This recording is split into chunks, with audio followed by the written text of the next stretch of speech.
توجہ کریا جے اوے آ اہل حدیثاں تو سن سجنا جے گلاں سننیاں مدنی پیر دیاں آ اہل حدیثاں تو سن سجنا جے گلاں سننیاں مدنی پیر دیاں جدی عمر دی قسم خدا کھاوے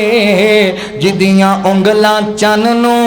چیر دیاں جدیاں انگلاں چن نو چیر دیاں گل سنن والی جے وجہ آسا تعجب کس گل دا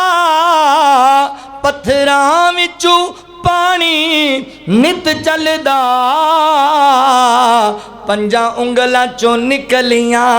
پنج نہراں اے انگلاں نی میرے پیر دیاں